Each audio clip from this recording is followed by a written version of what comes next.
Okay, good. Sorry, habaye interruption ariko de wakomeza wavuga kubijyanye n'imodoka n'imyumvire hanyuma bicika gatoya. Ubanza ataragaruka neza ariko twagaragara ku kintu cyitwa pressure ya societe ngira ngo n'ushida washatse kugikomozaho gato ariko ntiwakivuga neza.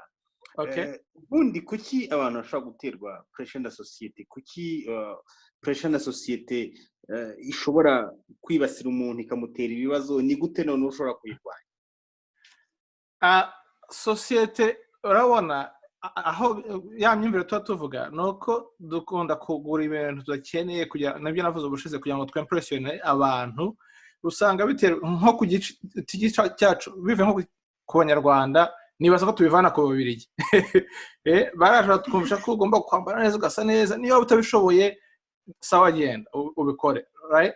Ariko nkibaza ko ikibazo cya mbere aho bipfira pressure ya societe nuko ntago mu rugo iyo ukura ntago babikwigisha, right? Ntago for example mu rugo ntago kwigisha budget, ntago kwigisha gukora amafaranga iri mu rugo, ntago kwigisha ibintu nk'ibyo bijyanye n'uburyo udenga na societe, kuko kenshi usanga ababyeyi bari mu kazi buri munsi ubana n'abakozi bo mu rugo. Now baravuga ngo amaboko atareshya ntaramukanya, iryo jambo rigira mu Kinyarwanda, right? Ni Kinyarwanda rwose. None niba urerwa n'umukozi wo mu rugo ntimunyumve nabi, nuvuga ngo imyumvire izabira aho ngaho. Urajya mu ishuri imyumvire hano, ugaruke ku mukozi wo mu rugo imyumvire ijya aha ngaha, ejo ujya guhura n'inshuti z'umuryango bari hano ugasanga no byagiye gutyo buri gihe. None iyo ugeze hanze muri societe amashuri arangiye cyangwa se utangiye ubuzima muri wenyine utakiri kumwe n'ababyeyi, ikibazo cy'uko umutwe wabivangavanze, right? Noneho rero inshuti zawe mugendana nizo zidetermina results tuzagira. Njya mbwira abantu aka exercise n'ubu ngubu ndabikora kuri sibyo. Ufate telefone yawe urebe abantu batanu, by the way ntago ari 11, just so you know, ntago nangiza, ntago ari 11. Ntawe shaka ku impression. Ufate abantu batanu muganira nibura rimwe kabiri mu cyumweru, 5 people, sibyo? Muganira mu cyumweru batekerezaho presentum, iyo urebye bari mariye cyangwa ntago batatu muri bo bagombye kuba nibura bari mariye. Ngira muri situation ya Mike ubu ngubu turi live, sibyo? Mu bantu batanu hafi muvugana nka kabiri mu munsi, wawe ushobora guhamagara saa 8 z'ijoro. Muri abantu babiri kuri batatu bari mariye, sibyo? Nibyo cyangwa abyansaba kongera kubanza kubireba neza buri oya batatu baroroshye tekereza ariko batatu baroroshye nibyo rwose, batatu bari mariye sibyo? Hanyuma muri batanu nujya kureba ayo mwinjiza urasanga hatarimo difference muri abantu batanu, batatu mo ntago bagukubye kabiri gatatu umushahara. Batatu muri bo ntago bamaze imyaka 20 bari married. Niba ujya muri siporo nibura babiri kuri batatu basanga bari muri siporo. Icyo nshaka kuganira iki, aba mugenda baravuga ngo nyereka aba mugenda nzakubwira uri we. Islam saying niba baba muri Nyakatsi uraba muri Nyakatsi, niba baba mu nzu y'igikoko uraba mu nzu y'igikoko, nk'ibyo. So abantu ugendana nabo urumva uvuye mu rugo hari uburyo wakuze wagiye uhura n'ibintu bitandukanye. Ntimunyumve nabi, sinavuze nabi ku muntu wo hasi, umukozi mu rugo samuvuze nabi, kuko dufite abakozi bo mu rugo baciye muri amasomo bakatera imbere munsi basigaye, sibyo?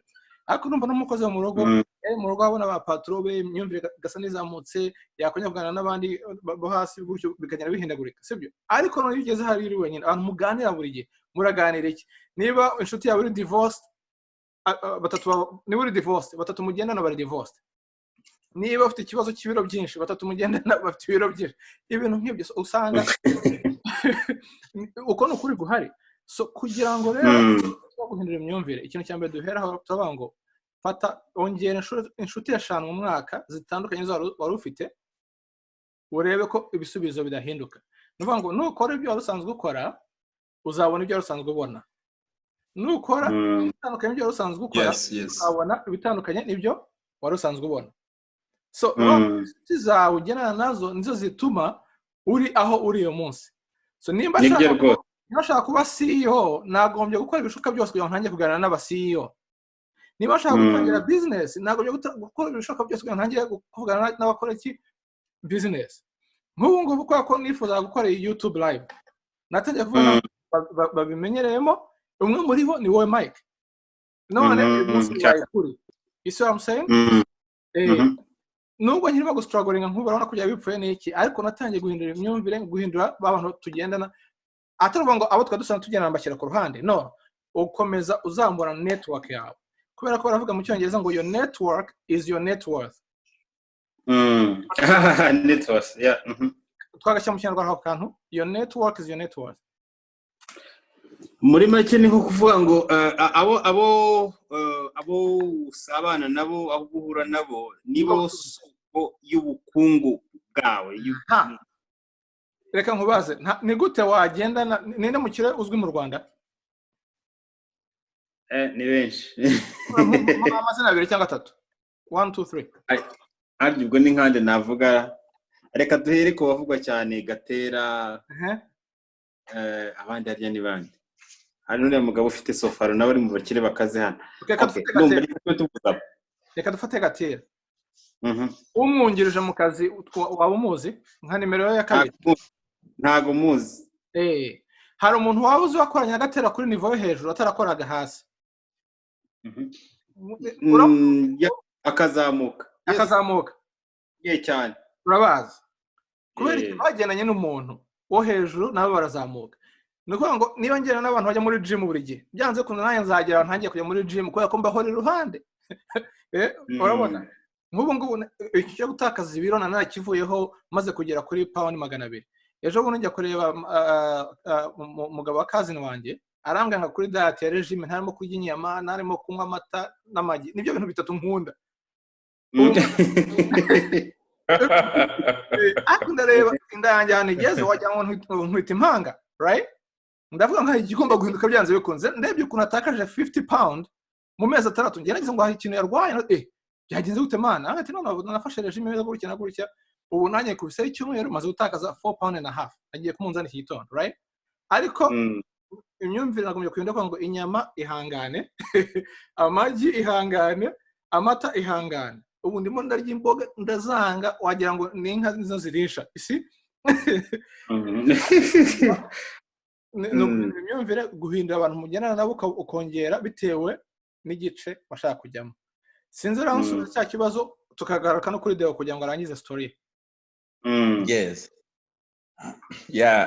aho nari ngeze so tumaze kubona kabisa umwuka utangiye kudushira nagira ngo nicyo giharane yadusanzemo turaganira aho turavuga okay dufite imyenda turareba ko tumaze gukora n'iriya course nyine ya baby steps sibyo turabiganira ariko turabyumva tubona ko biririyo kabisa turabyemera hanyuma turinjira ngira ngo urabizi twafashe mu byo twari dufite kuko iyo myenda iyo tugumye uko byari gufata nibura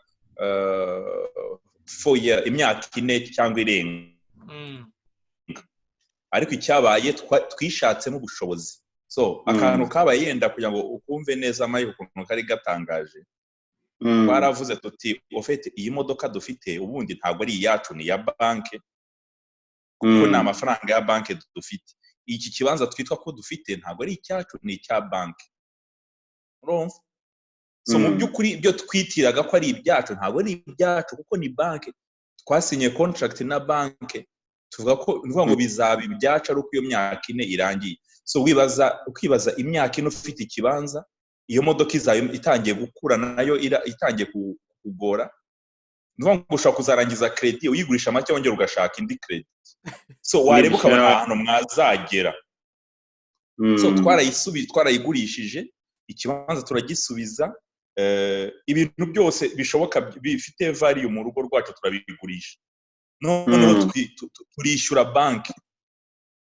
ibyasigaye twasigaranye ibintu bike twimuka no mu nzu twarimo ihenze tujya mu nzu iciriritse ahantu hafi y'akazi bitaza kudusaba ibintu birebire so duhindura ubuzima completely nta bintu byo kurya saa sita muri za restaurant nka parkinga mu gitondo ibikeye ushoboye uri bufate ku buryo tugera kuri tuvana budget yacu turayimanura noneho dutangira gufata muri ya budget yatugoraga turanatangira no gusevinga hagati y'amezi 6 n'umunani twari twishyuye amafaranga twari dufite then dutangira step yo gusevinga tuza kongera kubona bya bindi byose ari imodoka n'ikibanza bivuye muri savings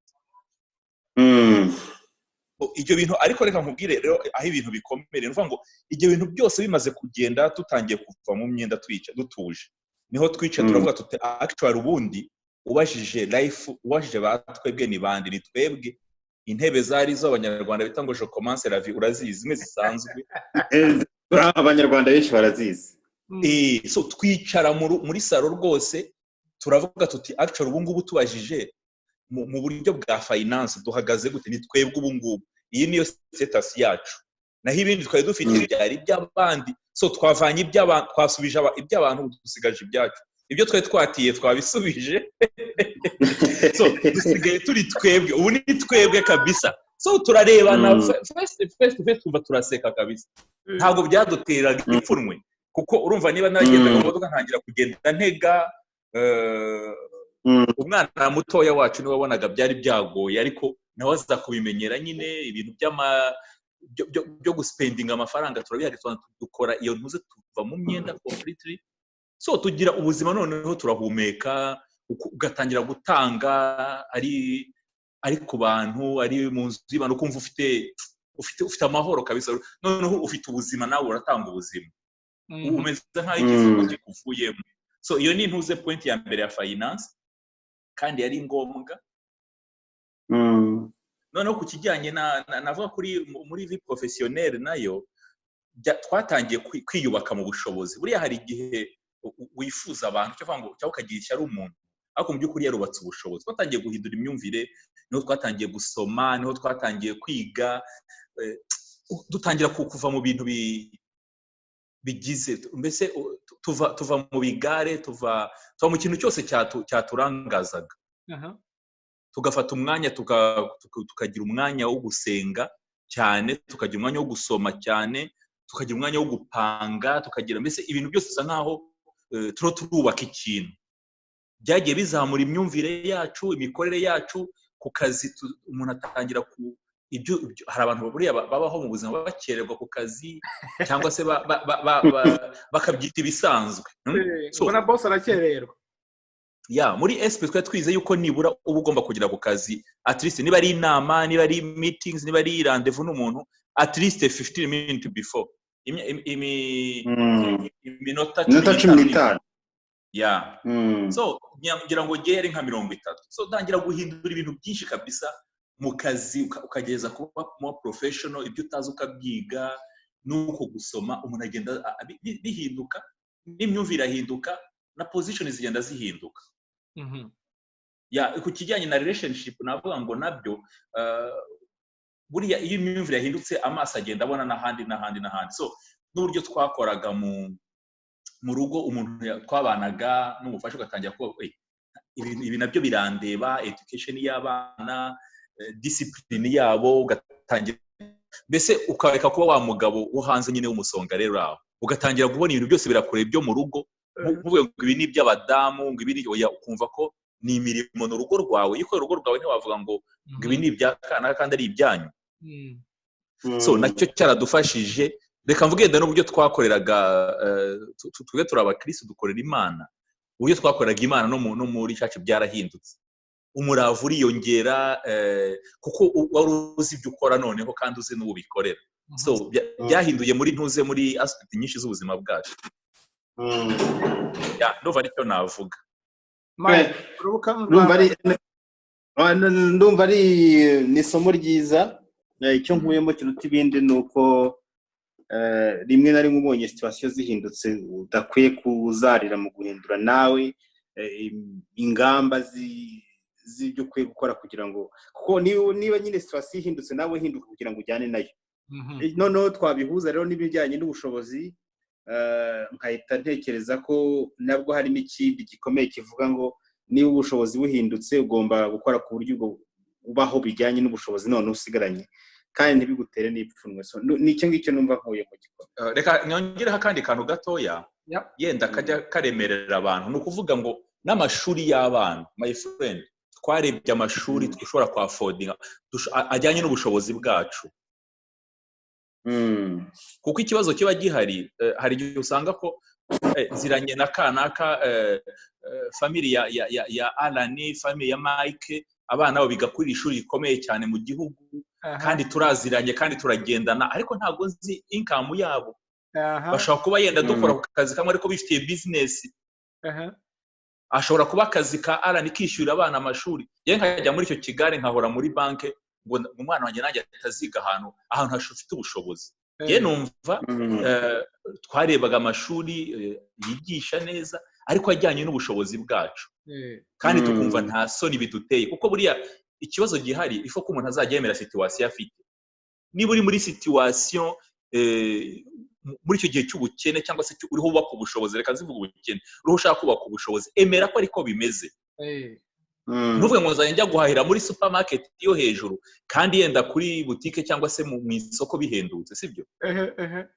emera isoko ryawe rijyanye n'ubushobozi bwawe emera karitsiye ijyanye n'ubushobozi ufite inzu ijyanye n'ubushobozi bwawe hanyuma ibintu niba uziyongera ubwo uzabireba nawe icyo wagenda ukora ariko ntujye kwihambira ku bintu udashoboye kuko ntabwo byihambira ahubwo nibyo biguhambira so ugasanga umuntu yabuze umwuka so navuga ngo ikintu SP yadufashije kubijyanye n'imyumvire ni ukuvuga ngo ugendana nuko umeze kandi ukemera situation yawe aho uvuga ngo niki nakora kugira ngo nyihindure ikintu cyiza cya mbere gikomeye ni ukutaguma muri mediocrity yawe kuko nabibonye ko mfite ikibazo so uhita uvuga ngo niki nakora kuko icyo wakora kiba gihari urasenga hanyuma ugakora kabisa Imana ikaguha imbaraga ukavuga ngo ngiye kuva muri ibi bintu kuko hari igihe usanga ibisubizo biturimo ariko turimo tubishakira ahandi hariya ntiyavuze ngo byose birarangiye byose ntibirangije ntibizushyizemo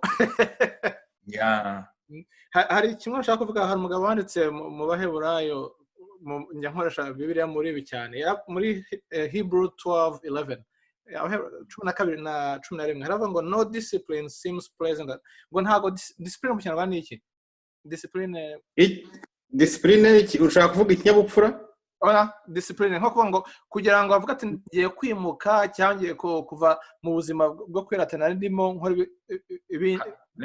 discipline ni imyitwarire bisaba imyitwarire kugira ngo ubashe kubikomeza discipline ugiye discipline yo kudacika intege aho ati nubwo abandi banseka no kuba yagera gute ahangane muri yonza aravuga ngo nta ngwira iraryana bya hatari discipline irababaza bya hatari kabisa ngo ariko resulta zayo izo zifite akamaro right so akenshi ubutaha tuzagana kujyana na goal setting iyo ufite goal iyo ufite ahantu ushaka kugera niho amaso yawe bari right kubera ibyo rero bigushoboza kuko ya discipline igufasha mu rugendo so again thanks guys thank you Mike thank you Deo kuba washarinze sinzi na madame ariko yatubwira wenda vuba cyangwa se niba adahari nta kibazo Mike nagusubiza umwanya kuko this is your channel wenda abakeneye kujya gukurikirana aya masomo tuzatuyashyiraho hano no kuri SP College Rwanda ndibaza ko ari yo channel ntabwo dukurikirana icyangwa ngiye gusa nuko abantu babasha kumva ibintu tukagira ikiganiro let's start talking right ni bundi bava ko mu kuganira niho havamo umuti wo ku buryo burambye kandi ngira ngo wenda icyo nareba niba hari abantu baba batuteye iteka bari online bakatwandikira kugira ngo wenda nabo umuntu abasubize cyangwa se abaho umwanya nasoma nshobora gusoma ubutumwa buhari ndabona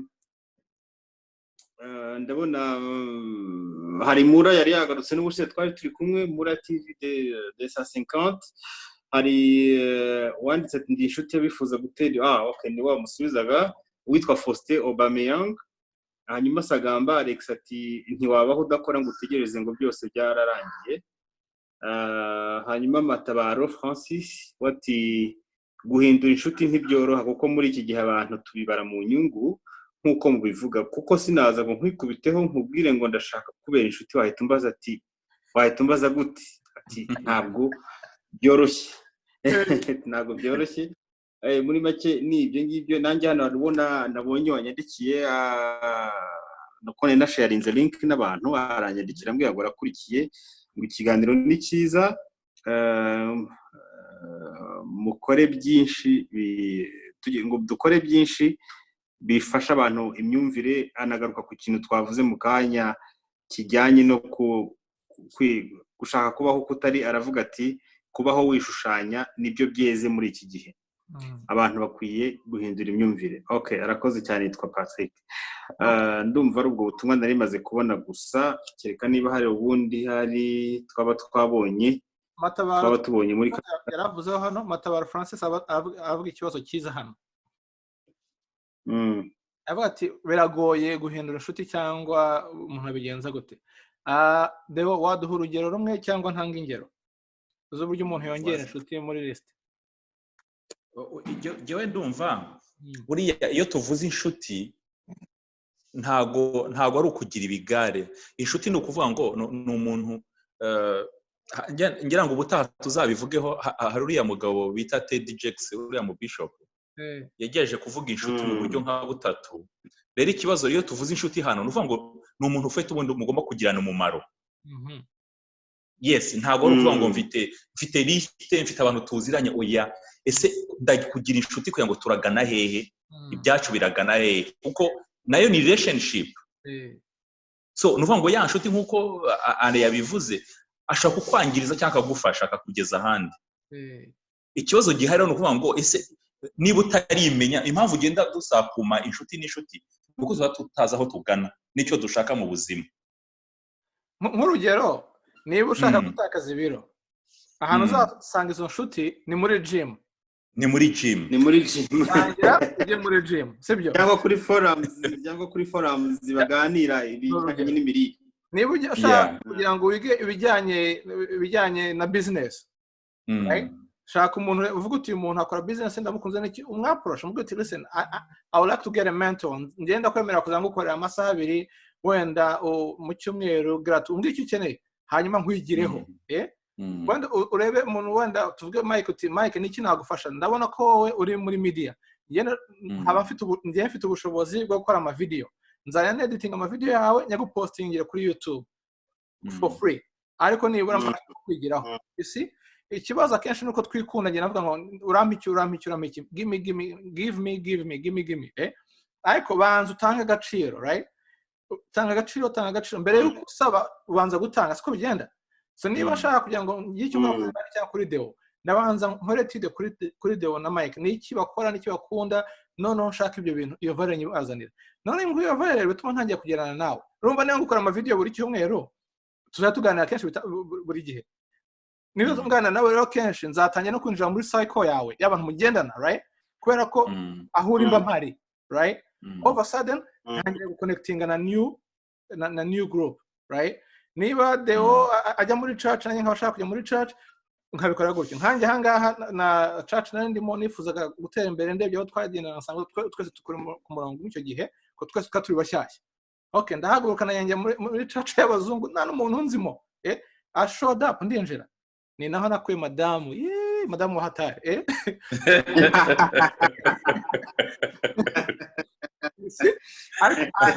Byasabye guhaguruka. Na Aburahamu yarahagurutse aragenda. You see, you have to stand up and go. You're gonna move, right?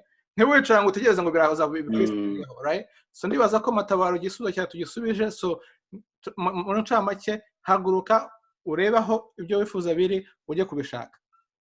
Yes, agree kabisa. Good rwose. Okay, hanyuma ale rero muri make turamutse tugeze ku musozo, noneho tukakora wrap up. Uyu munsi twaganiriye ku bintu bijyanye no guhindura imyumvire, tubwira abantu uburyo bashobora guhindura imyumvire, bakemera guhindura ingendo igihe umuntu aguye mu kibazo runaka. Twavuze ku bijyanye na finance, by'umwihariko kwemera guhindura imyumvire uko wabagaho, ukabanza ugakora reorg, ukagira reorganization. Icyo ngicyo nicyo twagiye tugarukaho, tubona ko rimwe na rimwe bisaba mbere na mbere courage, bisaba rimwe na rimwe commitment no kwemera kurikura imwe mu myumvire wabagaho. Niba ari ngombwa kureka imodoka ukayireka, ariko kugira ngo wongere worganize ubuzima bwawe, kuko n'ubundi at the end of the day cyangwa se ibiba byose niwe ingaruka niwe zizaho. Matabaro ati ikiganiro cyari cyiza ariko ntabwo nyuzwe. Yadusobanuriye uko atanyuzwe kugira ngo tubyumve. Igenda mbere yuko dusoza atubwira ikintu atanyuzwe kuko aravuga ati ngira ngo ni cya kindi yavuga ati guhindura inshuti ntibyoroha kuko buri muntu wese abibara mu nyungu. Ngira ngo rimwe na rimwe iyo umuntu muri inshuti umubara mu nyungu buryo ntabwo aba ari inshuti yawe kuko iyo nyungu ivuyeho n'ubwo bushuti ntibuba bukiriho. Ngira ngo yenda abo turi kuganira muramfasha kubyumva cyangwa kumusobanurira neza. Iyo umuntu muri inshuti mu bishuti muri byiza no mu bibi, ngira ngo turibuka abize ikinyarwanda mu Rwanda muribuka wa mugabo washatse kugenzura inshuti ze ko zimukunda bya nyabyo, akagenda ababwira ati nisha umuntu ni mu ntabaro wa mbere ibyo yamubwiye marabyibuka wa kabiri, ariko wa gatatu atanatekerezaga ngira ngo niwe amubwiye ati tugende ahubwo tugende, niwe yaje witabona. Niyo ntekereza rero ko iyo umuntu muri inshuti umubara mu nyungu buryo ntabwo ari inshuti yawe, ni aba ari umuntu muziranye, kandi umuntu muziranye n'inshuti yawe n'abantu batandukanye. None aho rero wenda kuri iryo jambo Mike inyungu reka wenda dusobanure dusesengure ijambo inyungu, sibyo? Nk'iyo nka madamu wanjye inyungu ni iki? Nuko icyo mukura inyungu ntabwo ari necessarily ijambo ribi. Hari ijambo turivuga rikaba negative kandi rishobora kuba na positive, sibyo? Rero iyo tugiye mu ishuri kwiga turishyura bakatwigisha, sibyo? Dukuramo iki? Dukuramo ubumenyi, sibyo? Niba ufite inshuti ihora guca intege, ikuvuga nabi, mwahura akagutera ingumi, muzamara igihe kinini muzatandukana. Ariko niba uhura n'umuntu mukaganira ukumva aragutera imbaraga, ukumva aravuga ibintu positive, nawe ugasanga ikiganiro hagati kiragenda neza, inyungu birimo ni iyihe? Ni uko muterana imbaraga, murahuza, mugenda ku murongo umwe wa FM, siko bimeze? Ariko niba mudahuza ku murongo wa FM ntabwo mushobora kuguma muri inshuti. So mu by'ukuri inyungu ugendemo kuvuga ni ya nyungu iri positive, nuvuga ngo ni gute nakugirira akamaro nawe ungirira akamaro. So ni donadona, ni gute nakugirira akamaro nawe ungirira akamaro, sibyo? Kandi kugira akamaro si ngombwa ko biba ari ibintu bifatika gusa, kuba tuganira tugahuza. Okay, Alain, hari icyo navugaho kugira ngo yenda ndashyigikira ikintu kimwe. Hari ubwoko bw'inshuti bwinshi butandukanye, ariko genda ibaza ko ubushuti wagejeje kuvuga ni ubushuti bujyanye no kugirana imimaro, ni ubushuti bufite inyungu. Nkuko Richard abivuga ngo amazima akavuga ati win-win. Yes. Win-win. Uvuga ngo hari ubushuti, hari abantu bajya bita ngo ni abantu ngo nk'agati kikubiranye, sibyo? Ntabwo ari wa mushuti uvuga ngo ni wo gupfa, aho gupfa banyica. Mbese bwa bushuti bajya bavuga muri Bibiliya ngo ni Yonatani na Dawidi, sibyo? Ngo nk'agati kikubiranye, sibyo? Ntabwo ari ubushuti tuvuga hano. Ifo kwa byumva neza biratandukanye. Yego. Ntabwo ari wa mushuti mwabanye mukira abana mukinana amabiye mugakura mukabagabo mugashaka mukavuga ngo nabuzukuruza bacu bazakundana. Ntabwo ari ibyo turimo.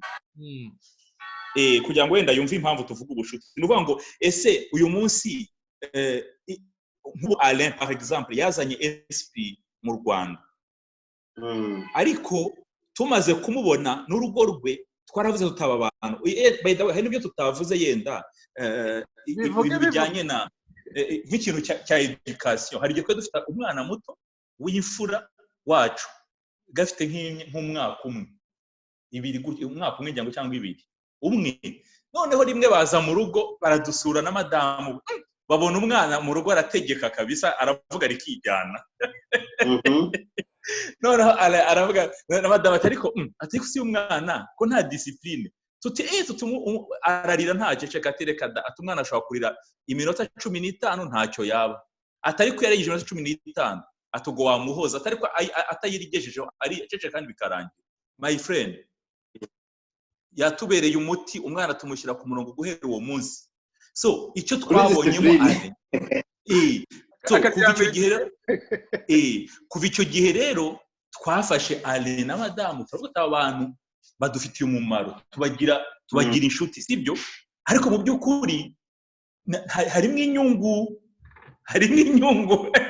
harimo inyungu kuko muramwigiraho turamwigiraho so turamukeneye ni ukuvuga ngo uyu munsi bari muri records yacu mu bantu uvuga ngo ni abantu b'inshuti zacu ni abantu badufitiye umumaro ni abantu buri step yose agira gutya akaguhamagara akagukangura wari usinziriye wari urangaye gutya ariko urumva ni icyo kintu turakomeza iyo consistency twagumyeho no kubera iki turashaka kuzamuka we need to grow turashaka kuba abantu tukagera kuri destiny yacu so ni nk'ubwo buryo niba reka dufate uyu muvandimwe Matabaro niba afite gahunda tuvuga ati ndashaka kuzagera kuri iki ngiki ujya ya nshuti iraguherekeza ishobora kukugeza ahantu igakomeza ikajya gufasha abandi nawe ugafata abandi ukabafasha sibyo ni muri ubwo buryo impamvu nuko iyo mubaye inshuti gusharinga knowledge biroroha no kuganira no kuzamuka bihinduka ubuzima bikoroha nibwo bushuti turo tuvuga ntabwo turi kuvuga bya bindi byo vuga ngo warariye iki ngo tujye gusangira kamwe cyangwa ngo oya turavuga ibintu byubaka kariya y'umuntu bikubaka destiny yawe bituma dutera imbere nibyo bindi ururimi rubura amagambo rimwe na rimwe nibyo rwose ndumva rero reka mbashimire mbareke munenjoyinge weekend anyway uri muri Canada we haracyari ku manywa muri Beneho ngira ngo ubu ngubu mwebweho namwe ni mu mugoroba uranishe ni muri hafi 3:00 z'ijoro 3:00 hafi n'igice hafi 3:00 n'igice mu Rwanda bwo tugeze hafi 4:00 n'igice reka mbareke kandi ikiganiro ni cyiza tuzongera ku cyumweru mbwira abantu bajye bararika n'abandi kandi LinkedIn bakomeze bayisangiza n'abandi kugira ngo nibyo kubaho n'ukwiga kandi ubu ngubu nicyo cyiza tekinoloji yatuzaniye urumva turavugana turi mu birometero bitandukanye kure cyane kandi bukatwumva neza kandi ntekereza ko abantu benshi bazareba izi video hari aho bazanyurwa ngira ngo n'aba bari badukurikiye ari Matabaro François Richard Mazimpaka Sagamba Alexis n'abandi benshi badukurikiye Faustin Obameyang n'abandi badukurikiye bicecekeye Patrick namwe mwese turabashimiye cyane mukomeze mu sharing video hari n'abandi benshi ndeba bari kureba ariko batagiye bavuga nabo turabashimiye cyane reka mbifurize rero mwese 2:30 buri dimanche 2:30 reka mbifurize nanone ubuzima buzira Ebola na n'iki cyorezo kindi cyateye cyitwa coronavirus mu Rwanda abarwayi bamaze kuba hafi 5 iyo muri sinzi aho bigeze ariko turizera ko kitazabageraho bifurije ubuzima bwiza n'imiryango yanyu ubwo rero nakagaruka tuzongera tuganire duhugura abantu ku bindi bitandukanye ndumva buri wese yagira icyo avuga agasezera abantu ubundi tugasoza yes wagiye icyo uvuga tugasezera ni ukuvuga icyo navuga gusa ni uko reka dukore ku myumvire yacu tuyikoreho duhinduke tugire imyumvire myiza ihindutse izahindura ubuzima bwacu imiryango yacu ndetse n'igihugu murakoze mu guhindura imyumvire hari uburyo butatu abantu bubiri abantu mugendana n'ibitabo usoma so gerageza gusoma igitabo kimwe mu kwezi no guhindura no kongera inshuti imwe nshyashya buri kwezi bizagufasha cyane murakoze murakoze cyane Imana ibahe umugisha mwese musuhuza mu miryango yanyu murakoze